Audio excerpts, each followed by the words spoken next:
There are films that entertain as a respite from our chaotic lives, your blockbusters in Hollywood. And then there are films that stay. The kind that don't shout its message, but whisper it. Long after the screen fades to black, something resonates. And among those quiet voices, few echo as deeply as Grave of the Fireflies. While I haven't seen all of them, this film already feels like one of Studio Ghibli's best, as it's not meant to teach you through words alone. The more you explain yourself, the more you risk losing what's real. Instead, Grave of the Fireflies lives in the quiet space between desire and acceptance, about what it means to hold on to life when everything around you asks you to let go of it. Or worse, doesn't even care that you're still holding on. What would you do? Wouldn't you do anything to survive so that she survives? What makes this film unforgettable is how it captures something deeply familiar, even though our own lives right now look so different.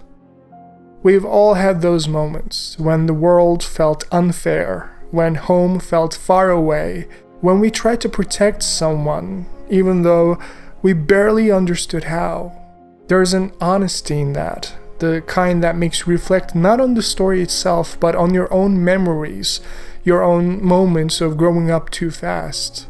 Even in its quietest moments, this film reminds us that life doesn't pause for pain. Somehow, even in the middle of loss, small joys still find a way through. A laugh shared, a bite of something sweet, a flicker of light against the dark like a firefly, even if they won't last. Those joys don't erase the suffering, but they give it shape. The ability to find warmth when the world has gone cold.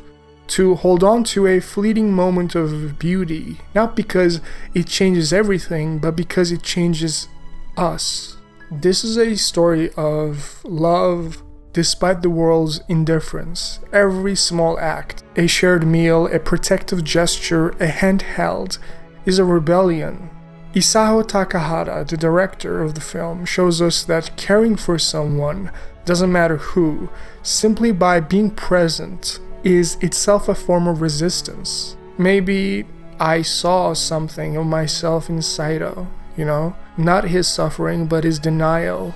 I have a big brother, 15 years older than me, and even then I can't help but relate. The part of me that still thinks strength means silence, that swallowing your pride can be protection. The way he shields himself from grief, even as he bends under it, reflects the child growing into an adult, both a loving brother and a concerned father.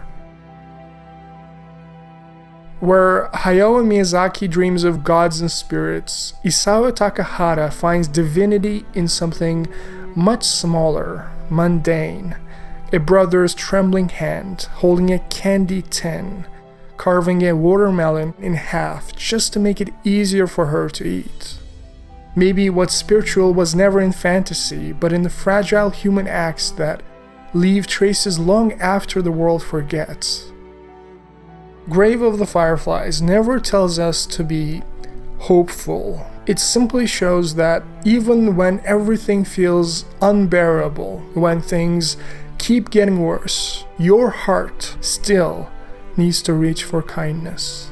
And maybe that's what survival really means, not just staying alive, but remembering how to notice the light, no matter how dimly it shines. And when the story fades, when we look back on everything, the small acts of care remain, the moments that seemed ordinary then, but meant everything in hindsight.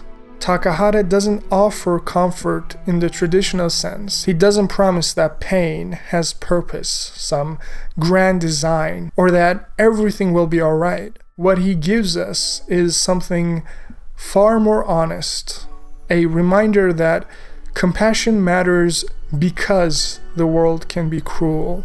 We can still notice the glow, fragile, imperfect, but real. Maybe it's up to us to be the light we hope to find in the world. After all, A firefly shines brightest, not in daylight, but in the darkness of night.